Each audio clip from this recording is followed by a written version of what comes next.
Entonces, llegamos al diagnóstico de cirrosis porque estaba con prurito, empezamos a estudiar, vemos que la fosfatasa alcalina elevada, la gamma GT elevada, empezamos con los procedimientos diagnósticos y llegamos a la cirrosis. Hay que tenerlo ideal porque evitas la descompensación. Sí, realmente es algo que es bastante azaroso.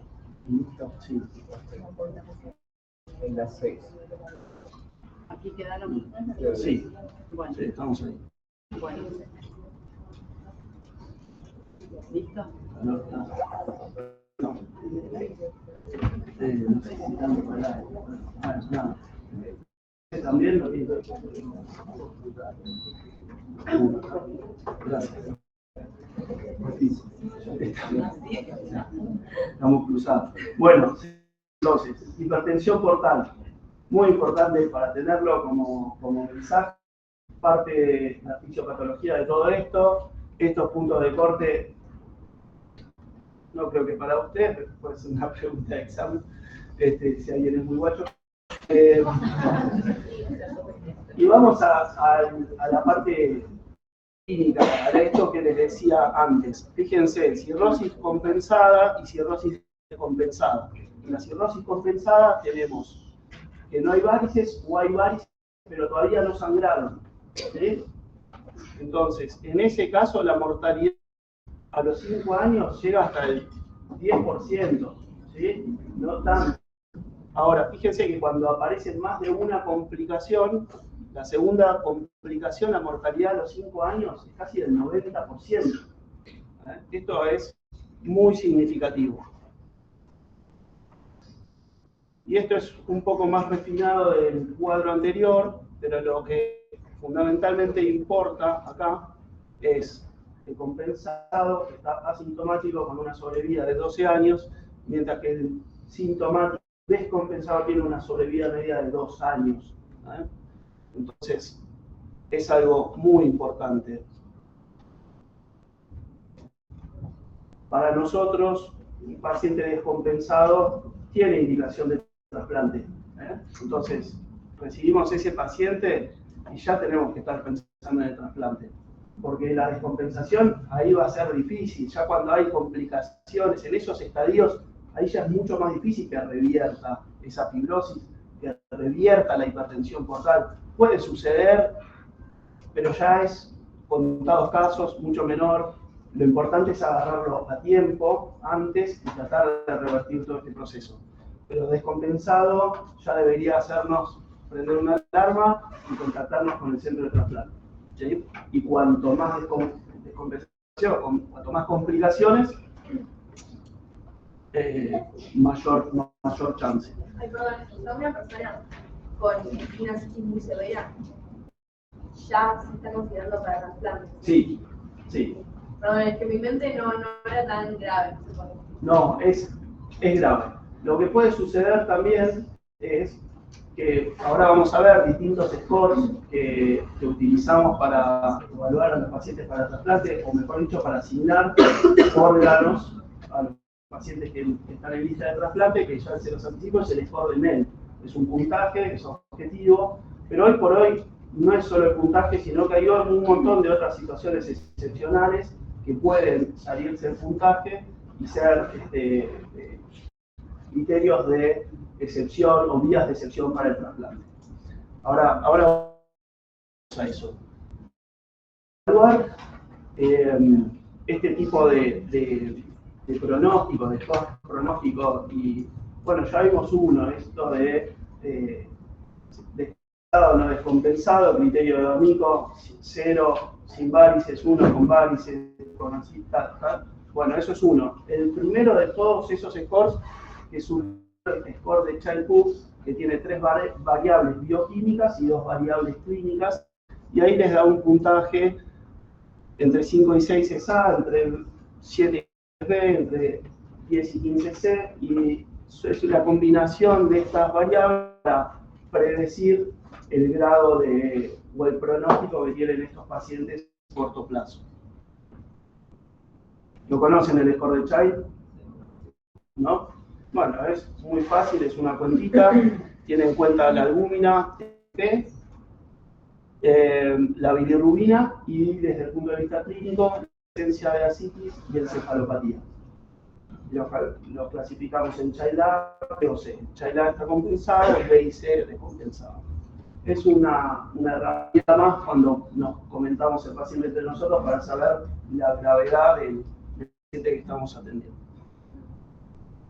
Después surgió el score de MED, que es mucho más objetivo porque tiene solo variables numéricas, solo variables bioquímicas.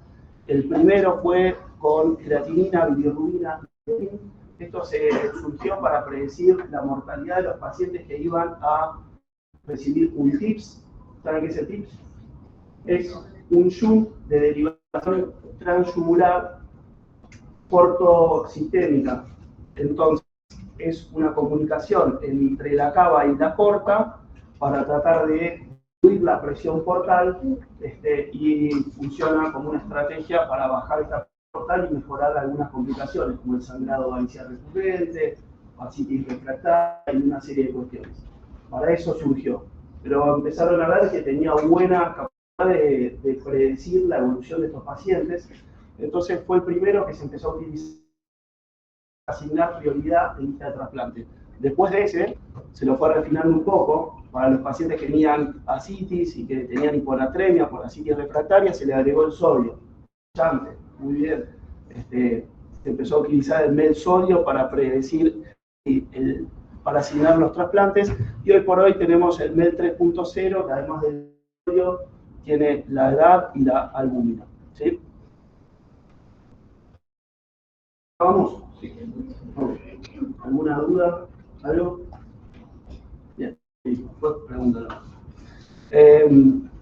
Entonces, desde el punto de vista histológico, la cirrosis está definida por un concepto histológico, ¿no es cierto? Dijimos esta alteración de la histoarquitectura. Y en ese contexto, la biohepática ha sido desde siempre el gold standard para el diagnóstico. Lo que no deja de lado que es un procedimiento invasivo y que no está exento de riesgo. El riesgo es bajo. Los principales riesgos son el dolor y el sangrado. Está en menos del 0,01, entonces es un procedimiento bastante utilizado por nosotros. Pero hoy por hoy tenemos algunas otras estrategias por ahí para confirmar, si quisiéramos confirmar solamente cirrosis, hoy tenemos estrategias para.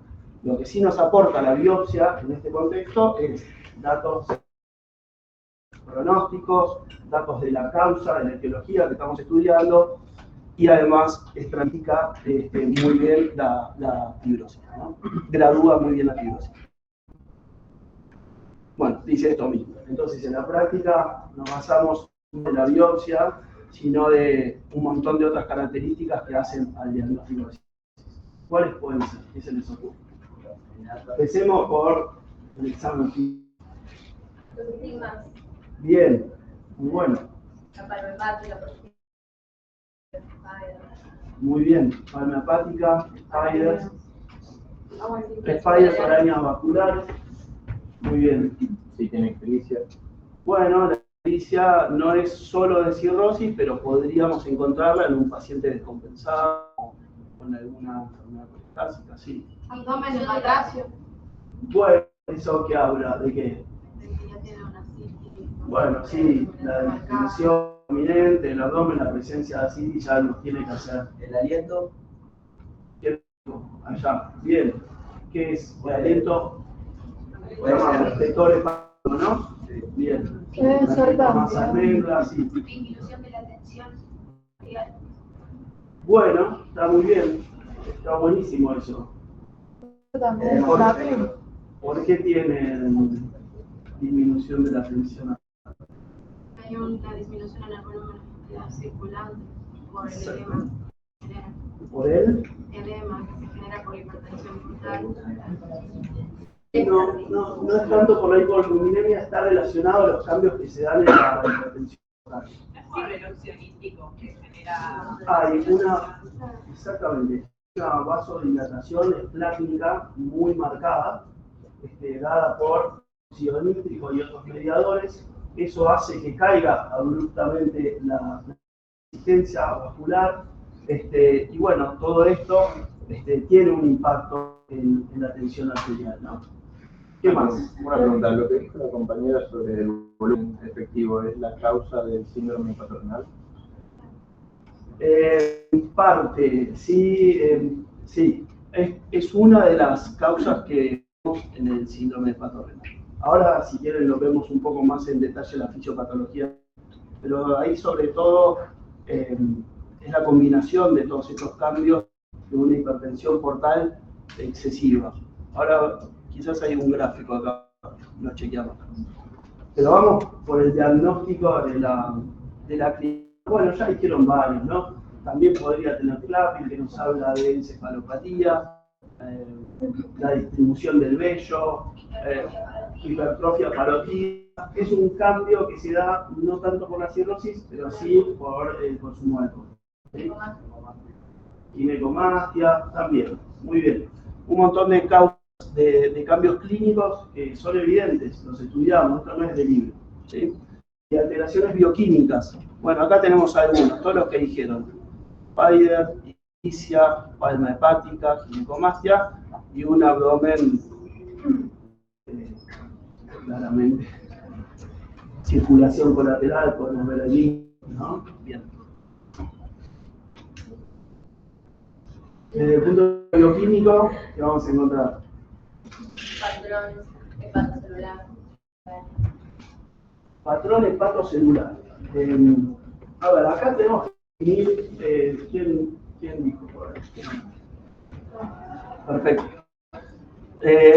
Acá lo que tenemos que ver son cambios que pueden venir por la enfermedad de base o cambios asociados a la cirrosis. Entonces, el patrón hepatocelular habla más de algo etiológico que tanto de la cirrosis en sí. No obstante, sí puede haber, por ejemplo, un aumento de la AST en los pacientes con cirrosis. Pero el aumento de las transaminasas va a deberse mayormente por la causa de base. Una hepatitis viral, una hepatitis autoinmune, van a tener enzimas muy altas. ¿Qué es lo que mide la función del hígado? La albúmina y también lo que se Perfecto. Tiempo de protrombina, albúmina, bilirrubina, factor 5, que si tenemos el tiempo de protrombina no es lo que usamos habitualmente, más de rutina, es algo un paso más, pero sí, fundamentalmente eso. Y después algunos otros cambios, ¿no? Entonces, síntesis hepática, bilirrubina que se eleva, albúmina disminuida, tiempo de protrombina disminuido y en consecuencia el RIN elevado, y hiperesplenismo nos podemos encontrar con el descenso de plaquetas, ¿no? Cuando las plaquetas pasan por el vaso se empiezan a destruir y es la primera de las series que vemos. Después puede haber disminución de los glóbulos blancos y por último de las plaquetas, de los rojos. Doctor, Sí. en el libro de las plaquetas son como el signo de laboratorio más específico y sensible. Sí, está bien. Si lo dice el libro, estamos bien. Está perfecto, pero sí, son parámetros que controlamos permanentemente, ¿no? Porque a veces el diagnóstico no es claro, entonces buscamos las plaquetas, buscamos la albúmina, buscamos el microproteína, y en base a eso vamos armando el rompecabezas. Más laboratorio y más imágenes ahora. Las imágenes también nos ayudan un montón. Entonces, el primer estudio que vamos a tener disponible, lo más a mano, es una ecografía abdominal. Y ahí que vamos a ver, evaluar el tamaño, el aspecto, el patrón muscular, si hay lesiones, obviamente nos puede ayudar. Y también es muy útil para evaluar las complicaciones, ¿no? La presencia de asitis, la presencia de esplenomegalia, la presencia de obstrucción biliar, todas cuestiones que son muy útiles. Pero es el primer estudio, entonces si vemos un hígado disminuido de tamaño, de contornos irregulares, con una hiperecogenicidad que brilla un poco distinto al resto de los órganos, sumado a todo el resto, ya nos vamos a hacer bien.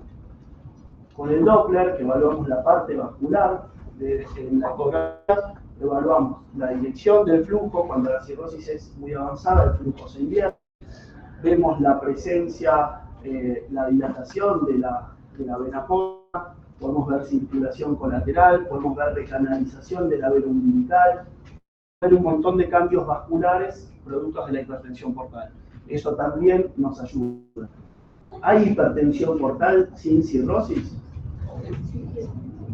Lamentablemente sí. Entonces, es otro capítulo que tenemos que ir a diagnosticar. No es que nos confirma, pero si además el hígado tiene aspecto de hepatopatía crónica, con los cambios vasculares, con todas las alteraciones bioquímicas y la clínica, nos hace pensar que puede ir de la cirrosis, que es la causa más frecuente de hipertensión portal. Pero no es la única, ¿no? Podemos encontrarnos otras situaciones. La tomografía, un estudio ahora más complejo, evalúa con mejor detalle el parénquima hepático. También vemos con mejor claridad la presencia de lesiones ocupantes, siempre hay que prestar atención en la cirrosis. La resonancia magnética, ambas, las dos, para evaluarlo mejor, evalúa también el parénquima. Además nos permite hacer algunos estudios como la concentración de hierro, medir la concentración de grasa, con una precisión muy importante, muy alta especificidad para grasa y hierro. Y la colangio resonancia magnética nos permite evaluar la vía biliar, ¿sí? La vía biliar con mucha mejor claridad que la ecografía. No obstante, la ecografía es muy buena para la vía biliar, pero cuando queremos ver el árbol biliar completo, buscando estenosis, buscando dilataciones de la vía biliar, interrupciones de la vía biliar, la colangio-resonancia es muy útil. Bien, ¿preguntas? Una pregunta. El FibroScan no es muy... Ya vamos a llegar. Muy bien, me gusta que ya conozcan el FibroScan. Yo cuando estudié no existía, y ahora lo usamos para nosotros. Se usa mucho. ¿Nos vieron ahora cuando vengan a los prácticos? Nosotros los tenemos en el cuarto. Un paso, buenísimo. ¿El FibroScan es elastografía? Sí, ya vamos a llegar. Esperá. Ahora que... No me spoilees. Vamos a ver primero un método que utilizamos sistemáticamente desde hace muchos años para el diagnóstico, o que nos acerca al diagnóstico, mejor dicho, de cirrosis, que es la endoscopía digestiva alta, ¿no? Lo que nos permite y nos ha permitido durante muchos años evaluar la presencia de varices esofágicas, en consecuencia varices por hipertensión portal. Son estas varices que se localizan la gran mayoría del tercio distal del esófago, aunque después tienen otras localizaciones, ¿no? Ya veremos la clasificación, pero pueden ir hacia el cuerpo del estómago, pueden ser gástricas en forma aislada, y algunos otros cambios como la gastropatía por hipertensión portal, es la patrón como en piel de serpiente que se ve en el estómago producto de los cambios relacionados a la presión portal. Entonces, bien, nos pueden llegar, vienen muchos también, me hice una endoscopía por screening, porque tenía reflujo o lo que sea, y me descubrieron varios esófagos.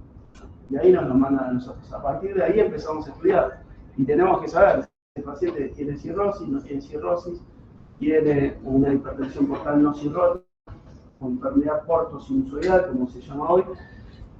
Y ahí empezamos el ABC, todo lo que vimos recién, el examen físico, primero, antecedentes, cosenolista, gordito, de muchos años de evolución, tiene algún factor de riesgo para una enfermedad hepática crónica, antecedentes familiares. Vemos la clínica, vemos el laboratorio, vemos las imágenes, y ya una endoscopía con esto nos queda mucha duda si todo es positivo. No hace falta ir a hacer una biopsia hepática para que tiene cirrosis. ¿Vamos? Bien. Una pregunta. Sí. En el laboratorio sería de utilidad usar urea si el paciente tiene CLAPI o algún... Urea, amonio quizás. Sí. Se puede dosar amonio. Habitualmente no es un método de rutina porque no es algo que nos descarte, puede estar en otras situaciones también presentes. hasta hace no mucho decíamos que no tenía mucha utilidad clínica. Hoy por hoy las guías ya lo empiezan a poner más seguido. De todo es un método complejo. La toma de muestra tiene que ser muy precisa. Tiene que analizarse rápido en el laboratorio. No es algo que utilicemos de forma rutinaria, pero sí es un método que te aporta.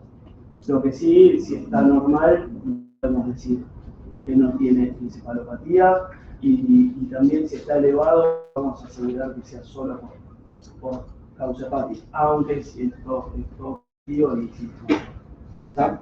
Bien, y entonces tenemos el diagnóstico histológico. En algunos casos llegamos al diagnóstico y de hacerlo por biopsia, vemos esto como vieron en patología, nódulos de regeneración, circunscritos por puentes fibrosos, por bandas fibrosas de colágeno. Las biopsias tenemos tres tipos para acceder: percutánea, transyugular y laparoscópica. Percutánea es la más habitual, es vía intercostal, anestesia local, un pinchacito y nada más. La transyugular la dejamos para casos de hay una alteración significativa de la coagulación, por ejemplo, las complicaciones, no es lo habitual. Vos también te agarrás la cabeza, es mucho calor. Si no, apagalo. Si estás No, si no, incómodo. Está en frío. Estamos igual. Bueno, y la otra es la laparoscópica, ¿no? Insuflar de aire el abdomen nos permite ver toda la superficie y tomar la biopsia. Hay un diagnóstico que al ser laparoscópica eso lo disminuimos. Hay un error diagnóstico en que por ahí la aguja cae en un lugar donde no hay justamente un nódulo muy marcado, o como pasa en las enfermedades autoinmunes, por ahí tiene una distribución anómala, azarosa, la fibrosis, entonces uno puede subestimar la fibrosis. Al ver todo el hígado, bueno, nos damos cuenta si la superficie es irregular y son todos nódulitos, que el hígado es irregular. Bien. Nos es útil para investigar la etiología, para estratificar la fibrosis, la presencia de cirrosis, tiene valor pronóstico en muchas enfermedades. Acá vamos. Doctor, yo me pregunto, Sí. ¿en el examen físico a la palpación el hígado se lo rehosó? No. No, habitualmente el hígado no duele cuando lo palpamos. Sí tiene otras características, que está aumentado de consistencia, eso lo notamos. Puede estar disminuido de tamaño, la superficie es irregular, se palpa irregular y la consistencia es más, en los casos más avanzados, dura, pétrea, ¿viste? Como una roca. También se palpa el brazo, pero no suele ser doloroso. Bien. ¿Qué más tenemos acá? No puedo yo decir. Bueno, contras de la biopsia, que es invasivo, que tiene complicaciones como las que dijimos, muy baja mortalidad, contraindicaciones absolutas, hay una coagulación severa, una infección en el lecho hepático, nos vamos a biopsiar. Una obstrucción extrahepática va a hacer que pueda haber un coleperitoneo, ¿no? Drenaje de esa bilis hacia la cavidad abdominal. El paciente no como colaborador, si no se deja, es raro, ¿no? Pero bueno, qué raro eso. Bueno, cuando hay citis también, a veces como no hay nada que comprima, que haga así como hemostasia, que comprima sobre el hígado, puede favorecer el sangrado, pero son todas relativas. La amiloidosis también, porque como es un tejido que está infiltrado por amiloide, no tiende a colapsar. Entonces uno hace una biopsia y queda así, y queda sangrando. Tratamos de tener cuidado en estas situaciones. Y ahora los métodos no invasivos, que es lo que vimos en los últimos años. Justo ayer se presentó una guía de métodos no invasivos. Miren, después de casi 10 años de la aparición del FibroScan, como estamos recién tratando de hacerlo lo más extensivo y unificado posible. Y de los métodos no invasivos tenemos métodos que permiten estimar la fibrosis desde el punto de vista biológico y desde el punto de vista físico. Entonces surgieron varios que inicialmente estuvieron pensados para el virus E, para el virus B, para la infección y en distintas etiologías. Y hay muchos. El FibroTest, por ejemplo, el FibroMeter, son todos estudios del ELF, son todos estudios que son pagos, esos no están disponibles. Nosotros lo que sí tenemos disponibles es algunos métodos que combinan parámetros clínicos con laboratorio y nos permiten estimar fibrosis, como por ejemplo el FIB4 o algunos, o el score de Bart. A ver si tenemos alguno acá. No sé si hay FibroIndex. Bueno, hay 1000. Habitualmente tratamos de, o el APRI, ¿no? Lo que ven es, bueno, el APRI está acá. Por ejemplo, ven, el APRI es el valor de AST sobre el valor normal dividido las plaquetas por 1000, y eso nos da un punto de corte, y lo que hace es a simple vista tener una idea de si puede llegar a tener fibrosis avanzada o no. Habitualmente tienen menos sensibilidad, los combinamos junto con un método físico, y esa combinación, método no invasivo bioquímico con algo físico, tienen mucho mayor especificidad en el diagnóstico de cirrosis. ¿Sí? Hay 1000, no nos... Quédense con el FIB4, que es el más utilizado, y el APRI, no más que eso. ¿Sí? Después para cada enfermedad uno puede ir eligiendo cuál utilizar.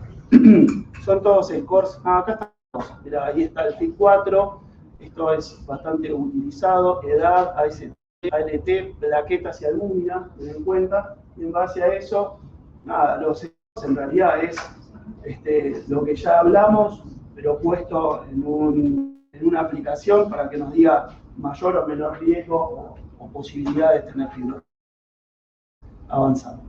Y después tenemos los métodos físicos, que lo que va es la rigidez del hígado. El hígado más duro transmite más rápido esta zona ultrasonográfica y nos da una idea de la dureza hepática que correlaciona con la fibrosis. ¿Sí? Entonces, el utilizado es el FibroScan. Después tenemos algunos otros como el ARPI, que se llama Acoustic Radio Force Impulse, que está acoplado al transductor del ecógrafo y que también selecciona un segmento de eco, manda la sonda y vemos cuán rápido atraviesa ese sector. Cuanto más alto el valor en kilopascales, mayor correlaciona con grado de fibrosis. ¿Sí? Hay otros como el Sherwell y hay otros más específicos, pero mucho menos disponibles, como la elastografía por resonancia magnética. Este es por ahí el más específico, el que mejor reproducibilidad, pero no está disponible casi en ninguna. Bien. ¿Preguntas? Ayúdenme un poco. Sí, gracias. Una duda antes del físico. Sí. ¿Es habitual encontrar en un paciente hematoma y hemosis? Bien. Está buenísima tu pregunta, porque habitualmente los cirróticos no sangran por alteraciones de la coagulación, ¿sí? Sangran por hipertensión portal. Ese es el concepto más importante de sangrado en hipertensión, en cirrosis. ¿Qué quiere decir? Que bueno, cuando veamos tratamiento, vamos a ver que el tratamiento está dirigido a mejorar la hipertensión portal y no a tratar un trastorno de coagulación. Si bien bajan los factores procoagulantes, también bajan los anticoagulantes. Entonces, lo que sucede en el cirrótico es que está todo más disminuido y eso está en un equilibrio, ¿sí? Entonces, si nosotros tratamos de corregir a veces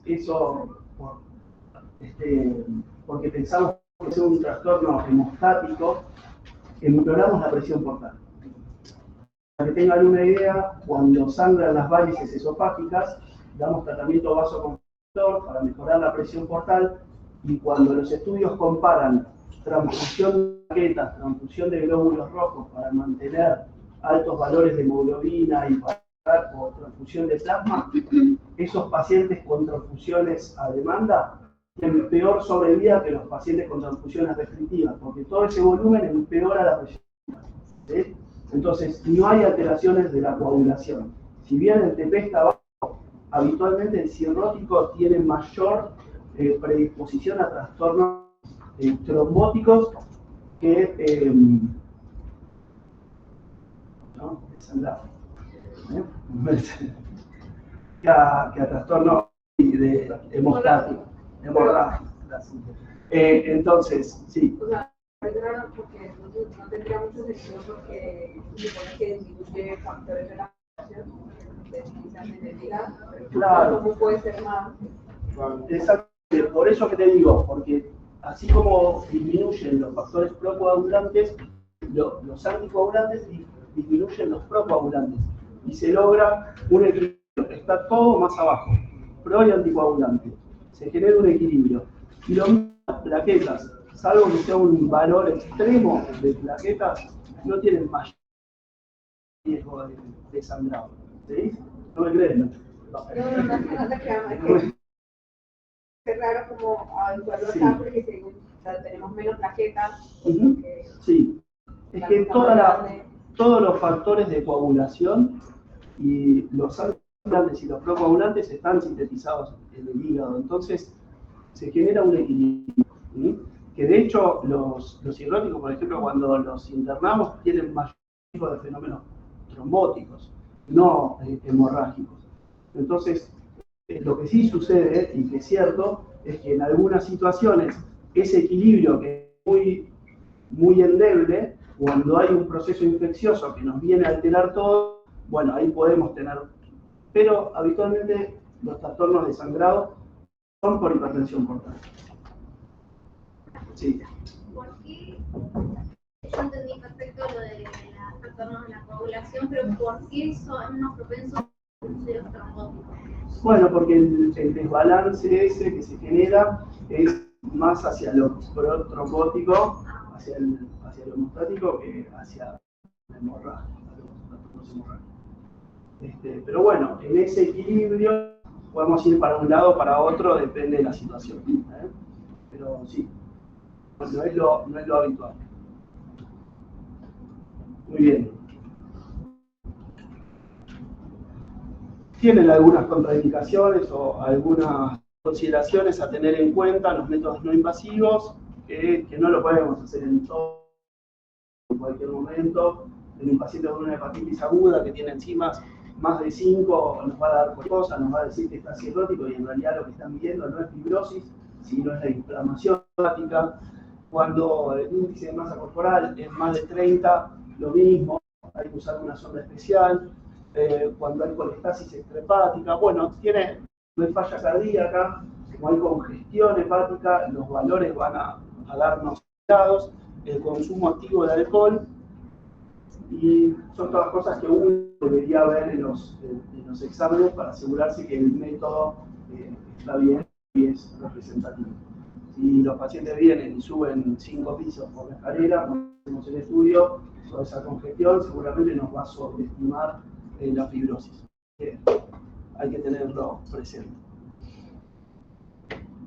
Y dos palabras del tratamiento. Los objetivos con la cirrosis compensada es prevenir las complicaciones, ¿no? Entonces, para esto, evitar que los pacientes se descompensen. Para esto es muy importante tener en cuenta la causa. Eso, la causa hay que buscarla siempre. No es solo el diagnóstico de cirrosis.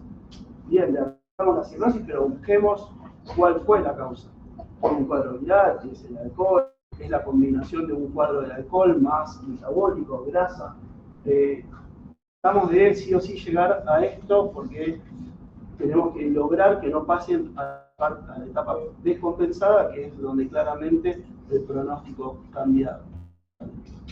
Y la cirrosis descompensada es tratar la descompensación puntual, porque no la tratamos, se van a morir, un paciente sangrando activamente, la otra que tratarlo, y después tratar y prevenir los factores precipitantes. Lo que hablábamos de las infecciones, hay que siempre tratarlo, tenerlo en cuenta y prevenir los precipitantes. ¿Sí? Esto como generalidades de la cirrosis me parece que hasta acá sigue habiendo cosas. Bueno, acá lo que les conté es bueno para ver que todas tienen relación con la hipertensión portal, ¿no? La hemorragia varicial, la citis, la encefalopatía. Pero fíjense que la encefalopatía también interviene la insuficiencia hepática. Es decir, que la encefalopatía, por un lado, todavía no hagamos nada de eso, pero ya vamos a hablar, pero 2 minutos. La encefalopatía se genera, hay aumento de productos amonio que se generan en el tubo digestivo, todo el metabolismo de las bacterias intestinales. Esos compuestos amonio llegan a la circulación sistémica, van hacia el hígado, a través de la circulación portal, y cuando llegan al hígado, lo que produjo la tensión portal son shunts que van a saltear al hígado. Shunts que pueden ser grandes, shunts muy marcados y evidentes clínicamente, o micro que van salteando al hígado, al metabolismo de estos compuestos amonio. Y por otro lado, lo que llega al hígado, el hígado tiene menor capacidad de metabolizar o de detoxificar estos compuestos amonio, entonces la insuficiencia hepática también tiene un rol acá. Pero lo más importante que quiero que se lleven es hipertensión portal. Hipertensión portal en todo. Entonces eso es una cosa muy importante a tener en cuenta. Acá hay algo de la fisiopatología, de lo que decíamos de casi todas las complicaciones. Fíjense si nos ponemos en el desarrollo de varices, por ejemplo. Empezamos con una resistencia hepática aumentada por este componente cultural, son todos nódulos, un hígado muy duro, todos nódulos. Y el componente funcional que hablábamos hace un rato, donde hay un aumento del entorno adrenérgico y vasoconstricción intrahepática. Eso hace que empiece a haber aumento de presión en el sistema venoso portal. Ahí empieza a activarse sistemas como los relacionados al óxido nítrico y sus mediadores. La vasodilatación genera apertura, hay vasos de apertura de vasos cerrados y desarrollo de neoangiogénesis. Y vamos a terminar con la aparición de las varices, ¿no? Esta vasodilatación esplácnica, por otro lado, hace que haya una hipotensión efectiva. Lo que gatilla es la activación de los sistemas complementarios, ¿no? Sistema renina, angiotensina, aldosterona y la hormona antidiurética. Y esto lo que hace es, como sensa una caída del volumen efectivo o una hipotensión efectiva, retenemos sodio y agua. Esta retención de sodio y agua es lo que va a terminar determinando la presencia de ascitis, ¿sí? ¿Qué más? Por otro lado, al retener sodio y agua, aumentamos el gasto cardíaco, esto aumenta el flujo venoso portal y empeora este círculo vicioso que es la hipertensión portal. Esto podemos estar acá hablando 2 horas, gente que se dedica solamente a esto y distintas teorías al respecto, pero para una primera aproximación me parece que está bien. Eso es el hepatorenal. El hepatorenal es la activación extrema de los sistemas vasoactivos. Es la activación extrema. Entonces, se provoca una vasoconstricción de la arteria aferente tan importante que se genera como una injuria prerenal de las más severas del mundo. Entonces, esa es el extremo, es el síndrome hepatorenal cuando uno se pone a analizar solo el riñón. Por la hipotensión. No por la hipotensión, sino por la hipertensión portal. La insuficiencia por el SPA, el simpático y la DH. Exactamente. Exactamente. Es eso llevado al extremo lo que ocurre a nivel renal. ¿Estamos hasta acá? ¿Están más boleados que yo? ¿Estamos bien? ¿Hay dudas? Termina agravando la psiquis. Por supuesto. Esto es un círculo vicioso. Esto termina empeorando la citis mayor. Por eso hay que tener presente cosas que nos encontramos muchas veces.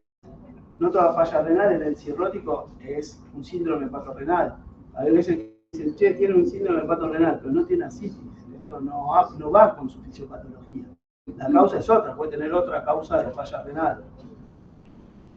Cualquiera, sí. No es pretendiendo. Pero bueno, eso es como las complicaciones de la cirrosis, hipertensión portal, complicaciones mayores, cirrosis compensada, cómo hacemos el diagnóstico y gracias.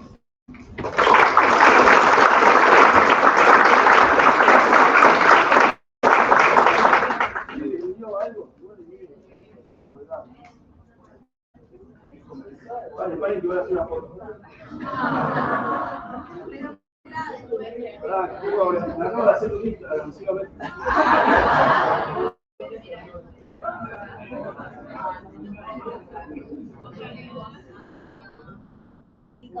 Salí muy mal. Salí muy mal. 5 segundos.